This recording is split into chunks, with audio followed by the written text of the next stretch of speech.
Hi hello नमस्कार, मी प्रणिता स्वागत करते एका आपल्या नवीन व्हिडिओमध्ये। तर बघा, आता सीझनमधला शेवटचा हलवा इथे करणार होती।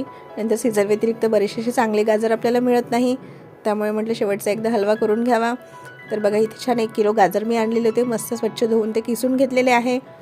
त्यानंतर कढईमध्ये इथे तूप टाकून घेतलेलं होतं।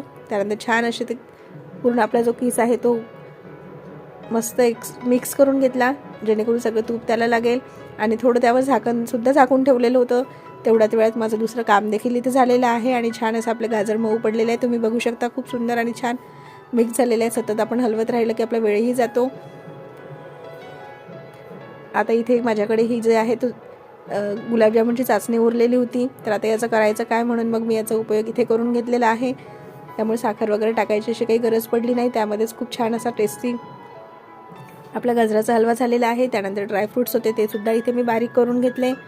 आता ते सुद्धा हलव्यामध्ये मिक्स करून घेतले। आमच्याकडे मुलांना वगैरे हलवा इतका आवडत नाही, त्यामुळे छान असा टेस्टी इथे हलवा झालेला आहे।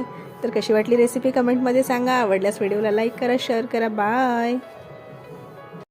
हाय हॅलो नमस्कार, मी प्रणिता स्वागत करते एका आपल्या नवीन व्हिडिओमध्ये। तर बघा, आता सीझनमधला शेवटचा हलवा इथे करणार होती। नंतर सीझन व्यतिरिक्त बरेचसे असे चांगले गाजर आपल्याला मिळत नाही, त्यामुळे म्हटलं शेवटचा एकदा हलवा करून घ्यावा। तर बघा, इथे छान 1 किलो गाजर मी आणलेले होते, मस्त स्वच्छ धुवून ते किसून घेतलेले आहे। त्यानंतर कढईमध्ये इथे तूप टाकून घेतलेलं होतं। त्यानंतर छान असे ते पूर्ण आपला जो किस आहे तो मस्त मिक्स करून घेतला, जेणेकरून सगळं तूप त्याला लागेल। आणि थोडं त्यावर झाकणसुद्धा झाकून ठेवलेलं होतं। तेवढ्याच वेळात माझं दुसरं काम देखील इथे झालेलं आहे आणि छान असं आपले गाजर मऊ पडलेले आहे। तुम्ही बघू शकता, खूप सुंदर आणि छान मिक्स झालेलं आहे। सतत आपण हलवत राहिलं की आपला वेळही जातो।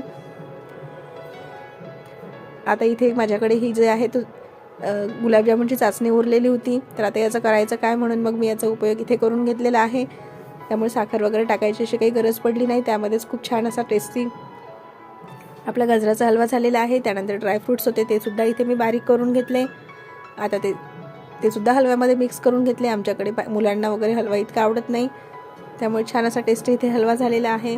तर कशी वाटली रेसिपी कमेंटमध्ये सांगा। आवडल्यास व्हिडिओला लाईक करा, शेअर करा। बाय।